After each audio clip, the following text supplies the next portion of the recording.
Hey everybody, Dan here with Pain For You. Shooting this late on Friday night. The day got away from me. Busy day today. So, today I want to talk about TMS and the symptom journey. So I'll get to that in a minute. Breathe in some peace. Exhale some chaos.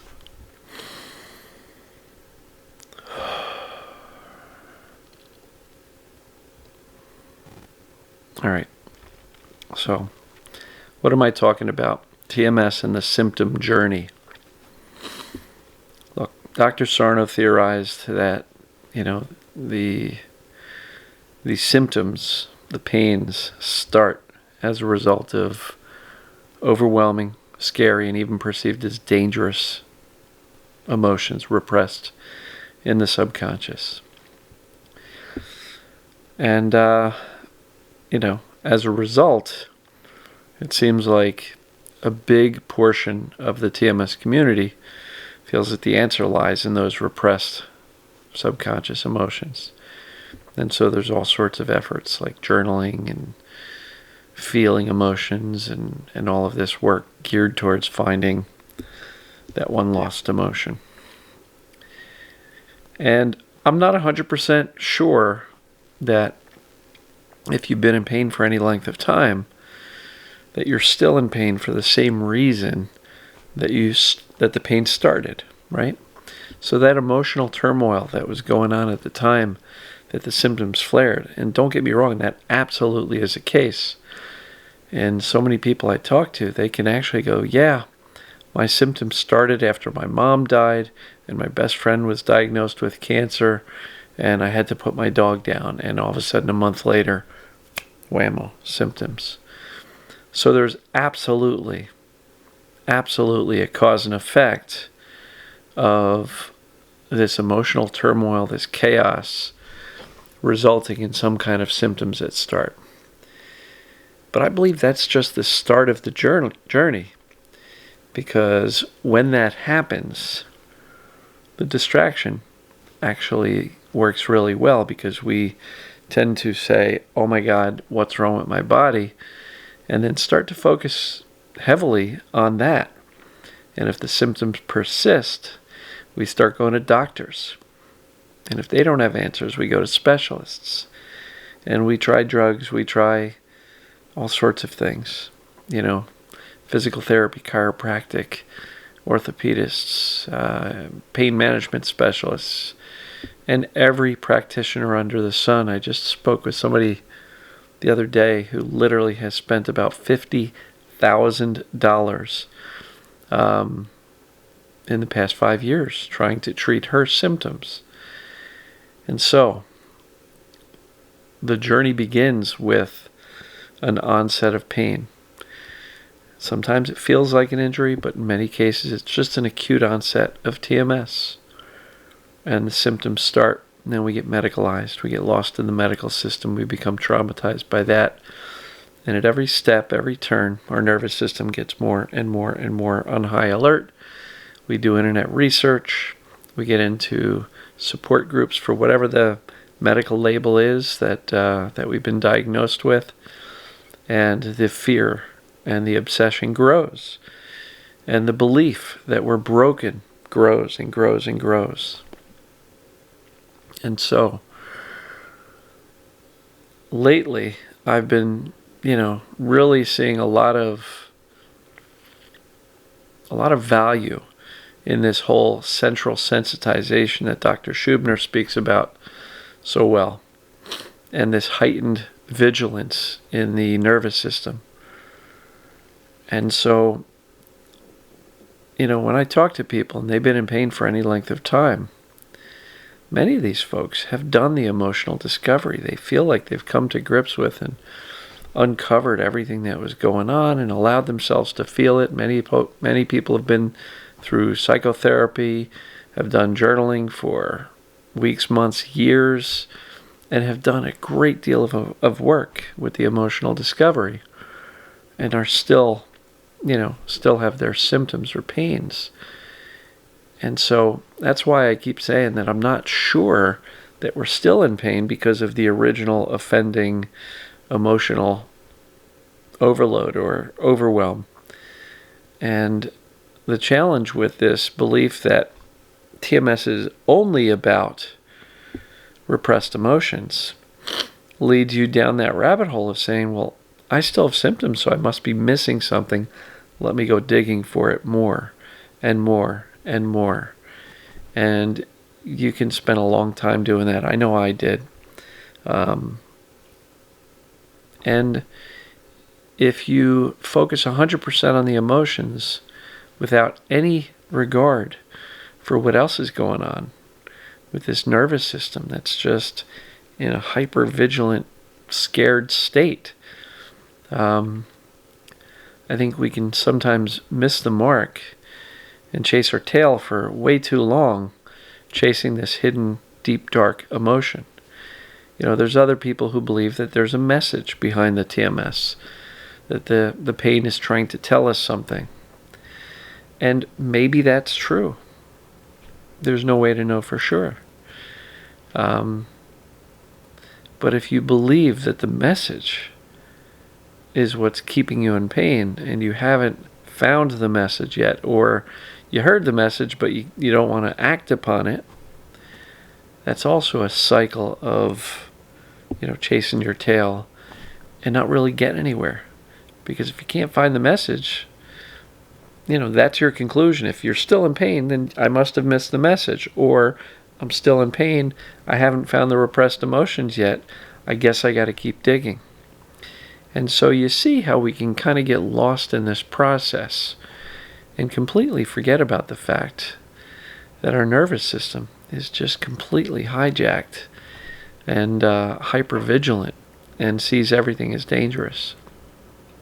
So a lot of what I like to suggest is all about turning down the fear, shifting our focus away from the symptoms, right? And how do we turn down the fear? Well, accurate knowledge. What is this thing called the mind-body syndrome? TMS. I call it too much stress. I'm going to introduce you to some other acronyms. TMT, too much thinking about our symptoms. TMF, too much fear about our symptoms in life. So TMS, TMT, TMF, these things really end up with an NSO, a nervous system overload, right? And Dr. Schubner is now calling it neural circuit pain, which is pain that's created in the brain. The more we focus on it, the more it stays wired. So, to me, that's kind of part of the journey. It's like, you get this symptom, you get medicalized, treatment, failure, nothing ever works, more and more broken. The nervous system gets completely, hypervigilant. And we can get lost in our symptoms for years or decades. And it can absolutely make an otherwise good life feel pretty crappy. And so that's why a lot of what I like to suggest is geared towards teaching the brain to calm down, right? Settle down. Because if you have the accurate knowledge, you recognize that there's nothing physically wrong with your body. Yes, the nervous system is on hypervigilant mode, but it doesn't mean it's damaged. It doesn't mean it's diseased. It doesn't mean that there's something wrong with it. It just means that it's on overprotective mode. And the brain is overprotective. And so that's why I love the word teach. We want to teach the brain that you're actually okay. You're actually safe. And when you can teach the brain that you're safe, brain controls the nervous system, and it will settle that down as well. And when you do, the symptoms can fade away. So I think it's really important to recognize the entire journey, and that maybe, just maybe, you're not still in pain because of some long-lost negative repressed emotion that you haven't found yet, or some mysterious message that you haven't figured out yet. Maybe you're just in pain because your brain learned through our fear and focus on the symptoms that this is really important. and it wired it. It learned to keep those pains persistent. And so our job is to unlearn or teach the brain to let it go, right? So that's why I talk about accurate knowledge, assessment. Make sure this applies to you. There's some very good ways of doing that. Yourpaintest.com is a real quick 10-question, quiz that you can take.